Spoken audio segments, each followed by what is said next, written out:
Good morning student. हमने अभी तक सम्मिश्र संख्या की पूरी थ्योरी कंप्लीट कर ली।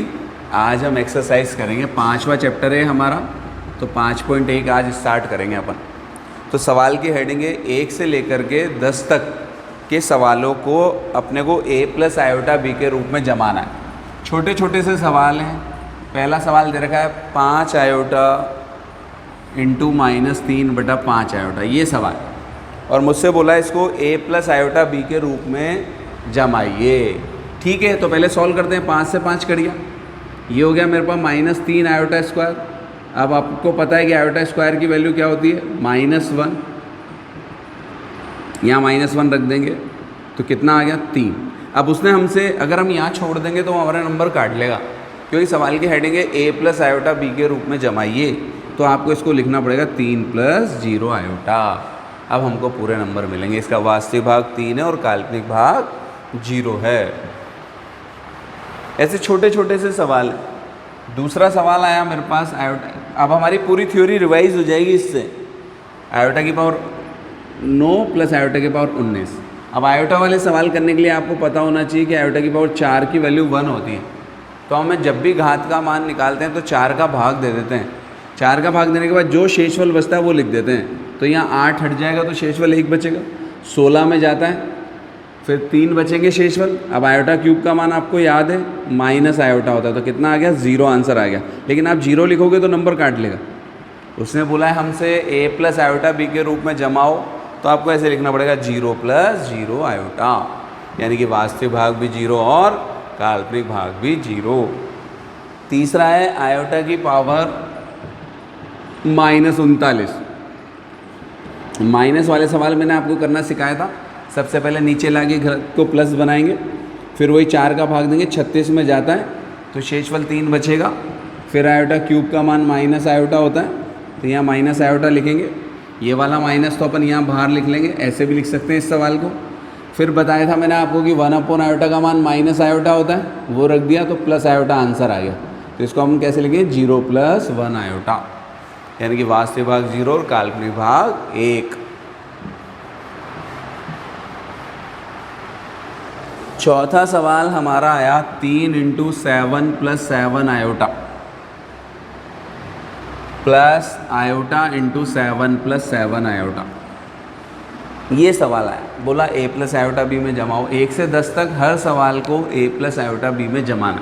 हमें पता है ब्रैकेट का गुणा कैसे करते हैं। बाहर जो संख्या होती है वो अंदर सबके साथ जाती है। 21 + 21 आयोटा, 7 आयोटा + 7 आयोटा स्क्वायर।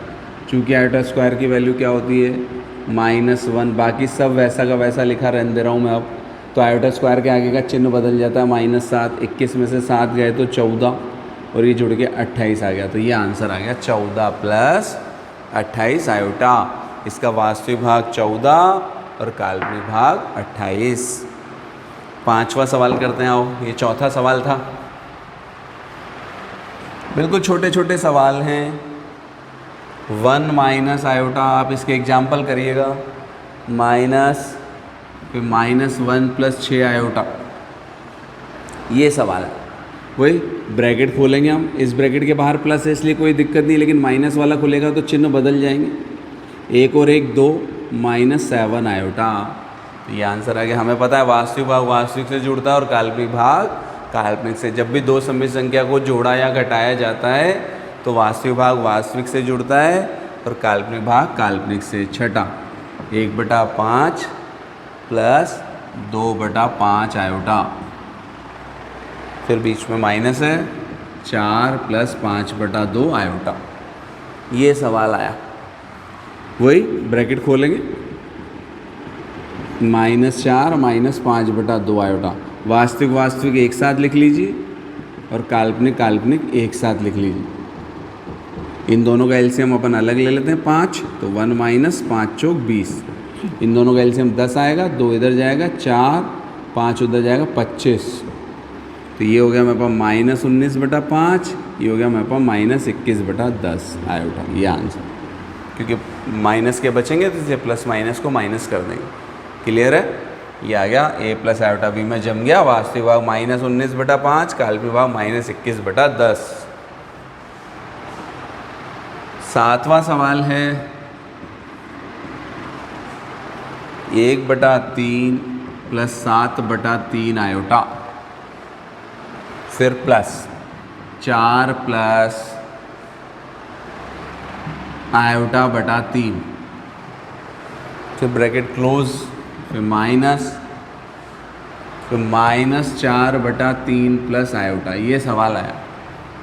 धीरे धीरे चलेंगे, कोई दिक्कत नहीं। 1/3 प्लस 7/3 आयोटा, प्लस से ब्रैकेट खोला, ये फालतू कंफ्यूज करने के लिए ब्रैकेट लगाया हुआ है। इस माइनस से खोल दो, 4/3 माइनस आयोटा। वास्तविक वास्तविक एक साथ लिख लो, इसके नीचे चाहो तो 1 लिख लो, काल्पनिक काल्पनिक एक साथ लिख लो। इन तीनों का एलसीएम लिया 3, 3 इधर जाएगा तो 12 और 4। इनका एलसीएम लिया 3, 7 iota plus iota minus 3 iota, 3 उधर चला जाएगा, 17/3।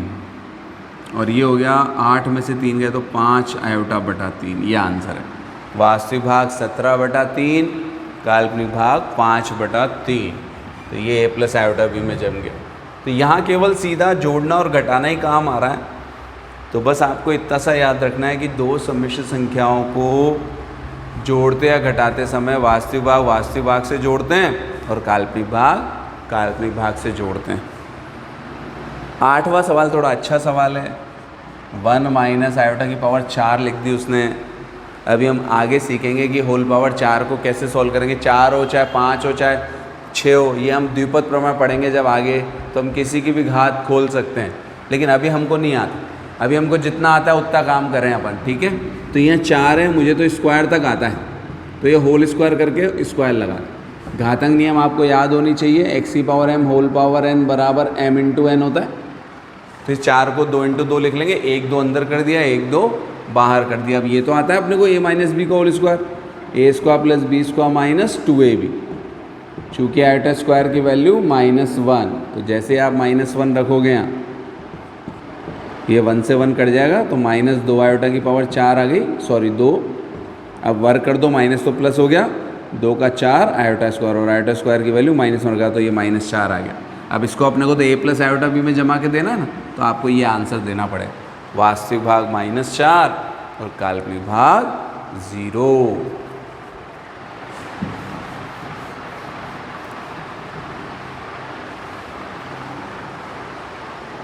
नवा भी यही है, 1/3 प्लस 3 आयोटा की होल पावर 3 है।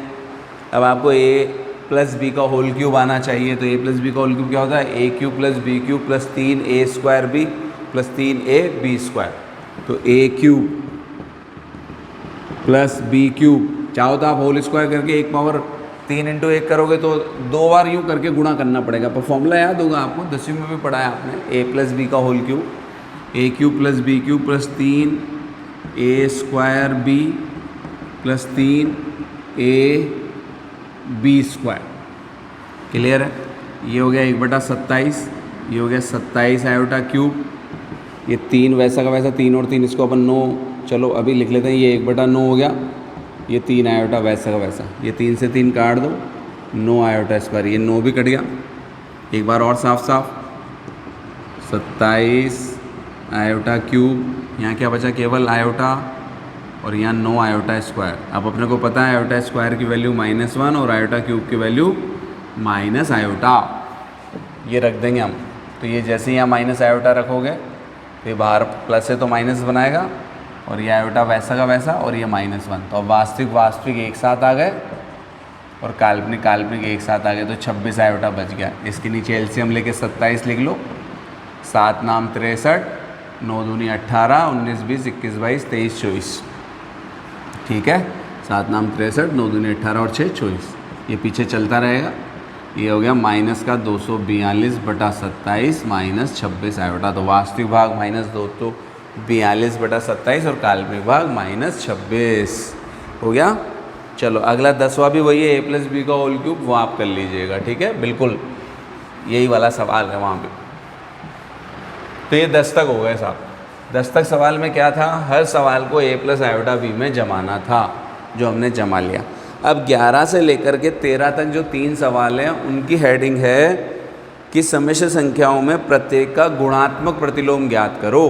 तो पहला पार्ट आता है मेरे पास 11वां, जेड मान लिया उसने जेड ना दे करके उसने तो बोला है बस 4 माइनस 3 आयोटा का गुणात्मक प्रतिलोम ज्ञात करो, तो अपन उसको जेड नाम दे दिया। अब हम जानते हैं कि जो गुणात्मक प्रतिलोम होता है वो 1/z होता है, और योज्य प्रतिलोम क्या बताया था आपको, -z। अगर योज्य पूछा होता तो इस पूरे का चिन्ह बदल देते बस, लेकिन गुणात्मक पूछा तो उल्टा कर देते हैं, ये लिख लिया, लेकिन यहाँ छोड़ोगे तो नंबर कट जाएंगे। याद रखना इस चैप्टर में हर सवाल को a + आयोटा b में जमाया करो। तो अभी ये नीचे आयोटा आ रहा है तो नीचे से आयोटा हटाना पड़ेगा, और नीचे से आयोटा हटाने का मैंने क्या तरीका बताया था, संयुग्मीकरण। संयुग्मी संख्या से ऊपर नीचे गुणा करते हैं। संयुग्मी क्या होता है, काल्पनिक भाग का चिन्ह बदल देते हैं, माइनस है तो प्लस से ऊपर नीचे गुणा करें। अब भिन्नों में ऊपर का ऊपर गुणा होता है, नीचे का नीचे, तो ऊपर गुणा करने पर तो 1 से कोई फ़र्क नहीं पड़ता, नीचे a + b a - b आएगा। फिर आयोटा स्क्वायर का मान आप -1 रखोगे तो ये प्लस हो जाएगा। तो अलग अलग करके लिखना करो, 16 और ये 9 25 हो गए, तो 4/25 + 3/25 आयोटा, ऐसे आंसर देंगे अब। क्लियर है, ये वास्तविक भाग, ये काल्पनिक भाग। अगला देखो, √5 + 3 आयोटा है, √5 + 3 आयोटा, ये 12वां सवाल आ गया। वही गुणात्मक प्रतिलोम यही होगा, 1/z √5 + सॉरी ये। अब अपने को इसका संयुग्मीकरण कर दो, यही कर देता हूँ मैं, प्लस है तो माइनस से ऊपर नीचे गुणा करेंगे, भिन्नों में ऊपर का ऊपर गुणा, कोई फर्क नहीं पड़ेगा, नीचे a + b a - b, तो √5 का वर्ग 5, और यहाँ 9 आयोटा स्क्वायर। चूँकि आयोटा स्क्वायर की वैल्यू -1, तो जैसे आप -1 लिखोगे तो नीचे हमेशा प्लस हो जाता है, तो ये 14 हो गए, तो अलग अलग करके लिखो, ये 14 इसके नीचे भी भाग दिया, और ये 3 के नीचे भी 14 का भाग दिया, ये आंसर है। क्लियर है, तो बस याद रखो नीचे से आयोटा कैसे हटाते हैं, संयुग्मी से ऊपर नीचे गुणा करते हैं तो आयोटा हट जाता है, और गुणात्मक प्रतिलोम क्या होता है, 1/z होता है। एक और सवाल दे रखा है, चलो वो भी कर ही देता हूँ मैं, 13वां, z दिया हुआ माइनस आयोटा, इसका गुणात्मक प्रतिलोम ज्ञात करो।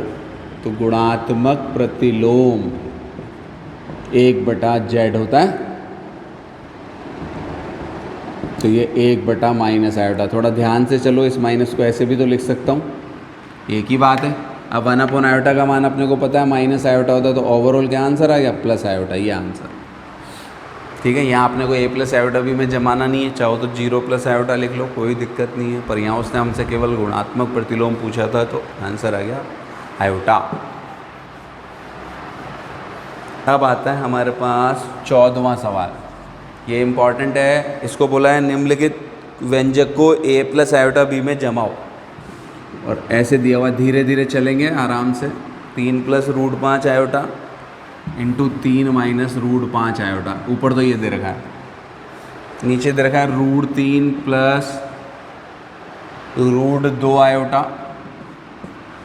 फिर बाहर माइनस लगा रखा है, √3 - √2 आयोटा। ये सवाल आराम से चलना है, धीरे धीरे, कोई जल्दी नहीं है। ऊपर तो देखो दोनों गुणा हो रहे हैं, तो a + b a - b का फॉर्मूला लगेगा, a² - b², तो √5 का 5 आयोटा स्क्वायर। यहाँ पर कोई बीच में चिन्ह माइनस का है तो ब्रैकेट खोलेंगे हम, ये माइनस से ब्रैकेट खोल दिया तो ये प्लस हो गया, ये कट गया यहाँ। चूँकि आयोटा स्क्वायर की वैल्यू -1 होती तो यहाँ -1 भी रख देंगे, तो ये प्लस का हो जाएगा। नीचे √2 आयोटा, √2 आयोटा, 2√2 आयोटा हो गया। अगर मैं साफ साफ चलूँ आराम से तो ऊपर तो हो गया 14, 2√2, और ये इसको मैं ऐसे 1/, आयोटा गुणा करके भी लिख सकता हूँ, एक ही बात है। अब अपन जानते हैं कि ये 2 से काट भी सकते हैं अपन चाहें तो, 7/√2, और ये 1/, आयोटा चल रहा है साथ साथ। अब अपन जानते हैं कि 1/, आयोटा का मान क्या होता है, माइनस आयोटा, तो ये जम गया हमारे पास, ये आ गया, और चाहें तो आगे 0 लगा दें, ठीक है। तो 0 माइनस, क्योंकि 1/, आयोटा का माइनस आयोटा रखा ना, तो माइनस आयोटा को इससे गुणा करके तो यही आएगा, तो आगे 0 लगा दिया, क्योंकि उसने हमसे बोला a + आयोटा b में जमाओ, तो ये आंसर आ गया। क्लियर है, तो यहाँ से हमने क्या सीखा कि कैसे दो सम्मिश्र संख्याओं को जोड़ा जाता है, कैसे दो सम्मिश्र संख्याओं को घटाया जाता है, गुणा किया जाता है ना। और भाग का मतलब वही नीचे से आयोटा हटाना ही होता है ना। तो इस चैप्टर में केवल यही सवाल थे 5.1 में। ये हमारी 5.1 कंप्लीट हो गई, ठीक है। 5.2 में भी ज़्यादा सवाल नहीं है, चलो मैं करा देता हूँ थोड़े बहुत, है ना। चलो 5.2 भी अपन कर लेते हैं, या फिर अपन चाहें तो इसको नेक्स्ट लेक्चर में भी कर सकते हैं। ये 5.1 थी, चलो 5.2 के भी हम सवाल कर लेते हैं। वैसे मैंने एक्सरसाइज में भी कराए थे। 1 और 2 सवाल हैं, इसमें बोला है मापांक और कोणांक ज्ञात करो। तो मैं पहला सवाल कराता हूँ। -1 -√3 आयोटा ये दिया है मुझे। तो मापांक यहाँ पर सबसे पहले वास्तविक भाग कितना है -1, काल्पनिक भाग कितना है -√3। तो मापांक को मॉड जेड से दर्शाते हैं या छोटे आर से। तो वास्तविक भाग का वर्ग प्लस काल्पनिक भाग का वर्ग, तो 1 + 3 2 आगे। कोणांक निकालते समय हमें क्या करना पड़ता है, जेड देखना पड़ता है। तो यहाँ जेड किस में, तृतीय में, तृतीय चतुर्थांश में। तो तृतीय चतुर्थांश का फॉर्मूला क्या होता है, -π - tan 1 y/x। इसमें मान रख देंगे, π - tan 1 y का मान -√3। ये मॉड है, चाहे तो आप चिन्ह भूल सकते हो। π - tan 1 √3, √3 tan में किसका मान होता है 60 का। 60 को किससे दर्शाते हैं, π/3 से। तो 2π/3, तो आगे माइनस चल रहा है इसलिए -2π/3। तो ये कोणांक आ गया और ये मापांक हो गया। क्लियर है। दूसरा भी ऐसा ही सवाल है, ठीक है। दूसरा सवाल आप खुद करिएगा। ये पहला और दूसरे में मापांक और कोणांक थे। अब मैं थर्ड करता हूँ। अब इसमें केवल 8 सवाल हैं, तो 3 से लेकर के 8 तक हर सवाल को ध्रुवीय रूप में जमाना है। और ध्रुवीय रूप भी हम जानते हैं, वही मापांक और कोणांक निकालना है। फिर r cos theta + iota sin theta में रख देना। जैसे मैं आपको थर्ड पार्ट करता हूँ, 1 - आयोटा। तो यहाँ वास्तविक भाग कितना है 1, काल्पनिक भाग कितना है -1। मापांक हो गया वास्तविक भाग का वर्ग प्लस काल्पनिक भाग का वर्ग, तो √2। कोणांक निकालते समय बस आपको ध्यान रखना पड़ता है कि जेड का है। तो जेड चौथे क्वाड्रेंट में है, चतुर्थांश में है। तो उसका फॉर्मूला होता है कोणांक का -tan 1 y/x। x पॉजिटिव होता है, y नेगेटिव होता है, तो चौथे क्वाड्रेंट में होते हैं ना अपन। तो -tan 1 -1/1। इस माइनस को भूल जाओ क्योंकि मॉड में लेना है प्लस। तो tan 1 1 का 1 क्या होता है π/4। तो आगे माइनस चल रहा है, तो कोणांक क्या आ गया -π/4। अतः ध्रुवीय रूप, अब ध्रुवीय रूप हो गया, ये सवाल है। तो इसका ध्रुवीय रूप होता है r cos theta + iota sin theta. r मापांक रख दो √2 और ये रख दो -π/4 प्लस आयोटा sin -π/4। हमको पता है त्रिकोणमिति में हम पढ़ चुके हैं कि cos का माइनस गायब हो जाता है और sin का माइनस बाहर आ जाता है। ये आंसर आ गया। अब आप अपना आंसर चेक करना चाह रहे हो तो यहाँ cos 45 का मान 1/√2 रख दो, यहाँ भी 1/√2 रख दो। √2 से √2 कट जाएगा तो 1 - आयोटा सवाल बन जाएगा। तो हमने इसका रूप बदल दिया। ये कार्तीय रूप कहलाता है, ये ध्रुवीय रूप कहलाता है। क्लियर है। तो मापांक और कोणांक की तो है ध्रुवीय रूप में, उसके बाद तो इस फॉर्मूले में मान रखना है बस आपको। क्लियर है। चलो तीसरा कर दिया मैंने, चौथा पांचवा इसी टाइप के हैं। छठा कराता हूँ मैं आपको। वही 1 - आयोटा, बस क्वाड्रेंट अलग अलग कर रखा है उसने। तो छठे में केवल -3 दे रखा है, ध्यान से देखना। केवल वास्तविक, वैसे तो मैंने नोट में लिखा दिया था कि प्रत्येक ऋणात्मक संख्या का कोणांक पाई होता है, पर फिर भी चलो हमें याद नहीं, हम तो वापस से कर लेते हैं। तो हम इसको ऐसे तो जमाएंगे a + आयोटा b में। तो वास्तविक भाग कितना है, -3, काल्पनिक भाग कितना है 0। तो मापांक वास्तविक भाग का वर्ग प्लस काल्पनिक भाग का वर्ग, तो मापांक आ गया 3। अब कोणांक की बात आती है तो x नेगेटिव y पॉजिटिव, तो सेकंड में हो गया। तो z किस में यहाँ पर, द्वितीय चतुर्थांश में। तो द्वितीय का फॉर्मूला क्या लगता है, π - tan 1 y/x। तो π - tan 1 y कितना है यहाँ, काल्पनिक भाग 0। 0 में किसी का भी भाग देते हैं तो 0, और tan 1 0 की मान क्या होता है 0, तो आगे ना पाई। तो याद रखना प्रत्येक ऋणात्मक वास्तविक संख्या का कोणांक पाई होता है और प्रत्येक धनात्मक वास्तविक संख्या का कोणांक 0 होता है। अब ध्रुवीय रूप, बस आपको इस फॉर्मूले में मान रखना है। अतः ध्रुवीय रूप r का मान 3 और ये cos pi plus iota sine pi, ये आंसर। अगर आप अपना आंसर चेक करना चाह रहे हो तो cos 180 का मान -1 होता है और sin 180 0 होता है, तो -1 × 3 आ गया ना सवाल -3। क्लियर है? चलो तो एक और लास्ट सवाल कर लेते हैं अपन इसका, √3 प्लस आयोटा 7वां, फिर 8वां आयोटा है जो मैंने थ्योरी में ही करा दिया था, तो वह आप करिएगा √3 प्लस आयोटा।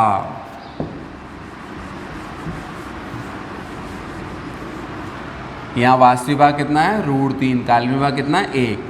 तो मापांक का फॉर्मूला क्या होता है? वास्तविक भाग का वर्ग प्लस काल्पनिक भाग का वर्ग, तो 3 + 1 4, तो 2 बाहर आ गया। कोणांक निकालते वक्त थोड़ा सा ध्यान देना है कि कौन से चतुर्थांश में है, तो z किस में? प्रथम में, तो यहाँ z प्रथम में तो फिर सीधा ही फॉर्मूला tan 1 y/x, तो tan 1 y 1 है और ये √3, तो 1/√3 tan में किसका मान होता है? 30 डिग्री का। रेडियन में लिखते हैं कोणांक को, तो 30 डिग्री को π/6।